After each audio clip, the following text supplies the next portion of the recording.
Praise the Lord. கர்த்தருக்கு மகிமை உண்டாவதாக.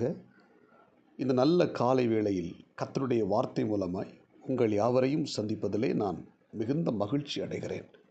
நீதிமொழிகளின் புத்தகம் 16ஆம் அதிகாரம் 2ஆம் வசனம். மனுஷனுடைய வழிகள் எல்லாம் அவன் பார்வைக்கு சுத்தமானவைகள், கர்த்தரோ ஆவிகளை நிறுத்து பார்க்கிறார். ஆமென். இந்த காலை நேரத்தில் இறை வார்த்தை கேட்கிற தேவனுடைய பிள்ளைகளே, நம்முடைய ஆண்டவராகிய தேவன் இந்த நீதிமொழிகள் புத்தகத்திலே ஒரு தகப்பன் தன்னுடைய மகனுக்கு புத்தி சொல்வது போல இந்த நீதிமொழியில் எழுதப்பட்டிருக்கிறது. இந்த நீதிமொழியில் ஒவ்வொரு அதிகாரத்தை வாசிக்கும்போது தகப்பன் தேவன் தன்னுடைய மகனாகிய நமக்கு நல்ல ஆலோசனைகளையும் ஒழுக்கங்களையும் கற்றுக் கொடுப்பதை நாம் வாசிக்கிறோம். இன்றைக்கு நான் வாசித்த இந்த வேத பகுதியில் மனுஷனுடைய வழிகள் எல்லாம் அவன் பார்வைக்கு சுத்தமானவைகள், ஆனால் கர்த்தரோ ஆவிகளை நிறுத்து பார்க்கிறார். திராசில் வைத்து ஒரு பொருள் எடை போடுவது போல தேவன் ஒவ்வொரு மனிதனையும் எடை போடுகிறார், நிறுத்து பார்க்கிறார். நிறுத்து பார்க்கும்போது நாம் எப்படிப்பட்டவர்களாக இருக்கிறோம், தேவனுடைய பார்வையில் நாம் எப்படிப்பட்டவர்களாக இருக்கிறோம் என்பதை நாம் இன்றைக்கு ஆராய்ந்து பார்க்க வேண்டும். ஒருவேளை நம்ம எடுக்கிற முடிவுகள், நம்ம எடுக்கிற யோசனைகள் எல்லாம் அது நம்முடைய பார்வையில் சரியாக தோன்றும். ஆனால் தேவனுடைய பார்வையில் நம்ம எடுக்கிற ஒவ்வொரு செயல்பாடுகளும், ஒவ்வொரு காரியங்களும் அது சரியானதா என்பதை நாம் இன்றைக்கு அலசி ஆராய்ந்து கொள்ள வேண்டும். ஆனால் தேவன் என்ன செய்கிறார், நம்மை ஒவ்வொருத்தரையும் நிறுத்து பார்க்கிறார். நாம் எப்படிப்பட்டவர்கள், நமக்குள்ளே என்ன இருக்கிறது, நன்மை இருக்கிறதா, தீமை இருக்கிறதா, நம்முடைய செயல்பாடுகள் எப்படி இருக்கிறது, நம்முடைய சுபாவம் எப்படி இருக்கிறது என்பதை நிறுத்து பார்க்கிறார்.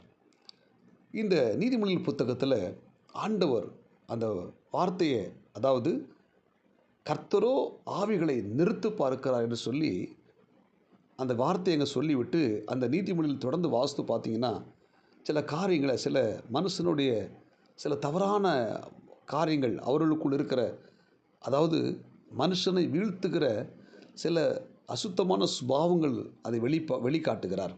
அதில் முதலாவது பார்த்திங்கன்னா 5ஆம் வசனம் சொல்லுகிறது, மன மேட்டிமை உள்ளவன் எவனும் கர்த்தருக்கு அருவருப்பானவன் என்று சொல்லப்பட்டிருக்கிறது.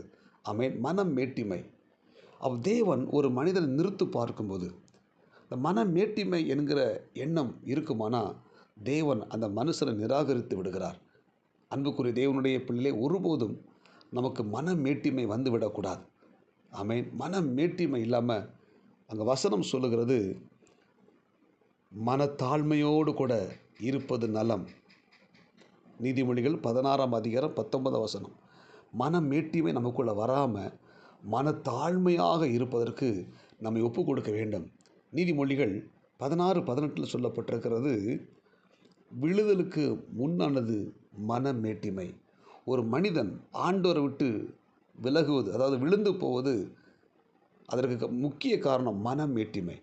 இந்த இறைவார்த்தை கேட்கிற தேவனுடைய பிள்ளைகளே, யாரும் நீங்கள் மனமேட்டிமை உள்ளவர்களாக இருக்காமல் மனத்தாழ்மை அணிந்து கொள்ளுங்கள். ஆமென். மனமேட்டிமை நமக்கு மிகப்பெரிய ஒரு ஆபத்தை உருவாக்கிவிடும். நீதிமொழிகள் 16:32 வாசித்து பார்த்திங்கன்னா, பலவானை பார்க்கிலும் நீடிய சாந்தமுள்ளவன் உத்தமன், பட்டணத்தை பிடிக்கிறவனை பார்க்கிலும் தன் மனதை அடக்கிறவன் உத்தமன் என்று சொல்லப்பட்டிருக்கிறது. மனம் மேட்டிமை நமக்குள்ளே வராதபடி நம்முடைய மனதை அடக்குகிற ஒரு தேவனுடைய பிள்ளையில் காணப்பட வேண்டும். மனமேட்டிமையான காரியங்கள் நமக்குள்ளே வரும்போது நாம் தேவ சமூகத்தில் போய் கண்ணீரோடு கூட ஜெபித்து, ஆண்டவரே, எனக்குள்ளே இருக்கிற இந்த மனமேட்டிமையின் ஆவி என்னை விட்டு விலகணும் அப்படின்னு சொல்லி நாம் ஜெபிக்கும் போது நம்மை ஆண்டவர் பாதுகாத்து நமக்குள்ளே இருக்கிற எல்லா மனமேட்டிமையின் ஆவிகளையும் ஆண்டவர் நிர்மூலமாக்கி நம்மை ஆஸ்வதிக்க வல்லமையுள்ளவராக இருக்கிறார். ஆமென். எனவே இந்த இறைவார்த்தை கேட்கிற தேவனுடைய பிள்ளைகளே, நாம் ஒவ்வொருத்தருடைய மைண்டிலையும் சிந்தனையில் இருக்க வேண்டிய ஒரே ஒரு காரியம், கர்த்தரோ ஆவிகளை நிறுத்து பார்க்கிறார். நமக்குள்ள இருக்கிற ஒவ்வொரு அந்த ஆவிகளையும் ஆண்டவர், நமக்குள்ள இருக்கிற அந்த எல்லாவற்றையும் ஆண்டவர் நிறுத்து திராசில் எப்படி நிறுத்து பார்க்கிறாரோ அதே போல் நம்மை நிறுத்து பார்க்கிறார். எனவே நமக்குள்ள இருக்கிற இந்த மனமேட்டிமையின் ஆவி நம்மை விட்டு நீங்குவதற்கு நமக்கு தேவன் கிருபை தருவாராக. 18ஆம் வசனம் சொல்லுகிறது, அழிவுக்கு முன்னானது அகந்தை. ரெண்டாவது பார்த்தீங்கன்னா அகந்தையான எண்ணங்கள். மனமேட்டிமை, அகந்தை இதெல்லாம் கிட்டத்தட்ட ஒரே போல உள்ள காரியங்கள் தான். எனவே இந்த மனமேட்டிமையான காரியங்கள், இந்த அகந்தையான எண்ணங்கள் நம்மளை விட்டு விலக தேவன் நமக்கு கிருபை தருவாராக. 28ஆம் வசனம் சொல்லுகிறது, மாறுபாடு உள்ளவன் சண்டையை கிளப்பி விடுகிறான், கோள் சொல்லுகிறவன் தன் பிராண சிநேகிதரையும் பிரித்து விடுகிறான். சில தேவ பிள்ளைகளை பார்த்தீங்கன்னா, கோள் சொல்கிறவங்க இங்கே கேட்ட அங்கே கேட்ட ஒன்று சொல்லுவாங்க. அப்படிப்பட்டவர்களை நாம் இருக்கக்கூடாது. அந்த கோள் சொல்லுகிறவன் பிராண சிநேகிதனையும் பிரித்து விடுகிறான் என்று சொல்லப்பட்டிருக்கிறது. எனவே இந்த இறைவார்த்தை கேட்கிற தேவனுடைய பிள்ளைகளே, தேவன் நம்மை நிறுத்து பார்க்கும்போது இந்த மனமேட்டிமை, இந்த அகந்தை, இந்த கோள் சொல்லுகிற சுபாவம் நமக்குள்ளே இல்லாமல் நமக்கு நல்ல ஒரு மனத்தாழ்மை நமக்குள்ளே வரணும். ஒரு நீடிய சாந்தம் வரணும். நம்முடைய மனதை அடக்குகிற ஒரு கிருபை நமக்குள்ளே வந்து ஆண்டவர் நம்மை நிறுத்து பார்க்கும்போது நாம் பரிசுத்தமானவர்களாய், தூய்மையானவர்களாய் காணப்பட தேவன் விரும்புகிற ஒரு தேவ பிள்ளைகளாய் நாம் மாற நம்மை ஒப்பு கொடுப்போம். ஆண்டவர் நிறுத்து பார்க்கும்போது நாம் தேவனுடைய பிள்ளைகளாக 100க்கு 100% ஒரு தேவ மனுஷனாக இருக்க நமக்கு தேவன் கிருபை தருவாராக. ஜெபிப்போமா? பரலோக தேவனே, இந்த காலை வேளை இறைவார்த்தை கேட்கிற ஒவ்வொரு தேவனுடைய பிள்ளைகளையும் நாங்கள் உம்முடைய கையில் ஒப்பு கொடுக்குறோம். ஆண்டவரே, நாங்கள் வாசித்த இந்த வேத வசனப்படி மனுஷனுடைய வழிகளெல்லாம் அவன் பார்வைக்கு சுத்தமானவைகள், கர்த்தரோ ஆவிகளை நிறுத்து பார்க்கிறார். எங்களை ஒவ்வொருத்தரையும் நீங்கள் நிறுத்து பார்க்குறீங்க ஆண்டவரே.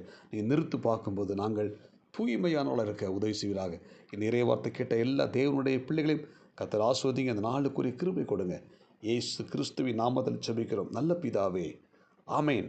God bless you. உங்கள் யாவரையும் கர்த்தர் ஆசீர்வதிப்பாராக. இந்த நாள் உங்களுக்கு இனிமையாய் அமையட்டும். ஆமேன்.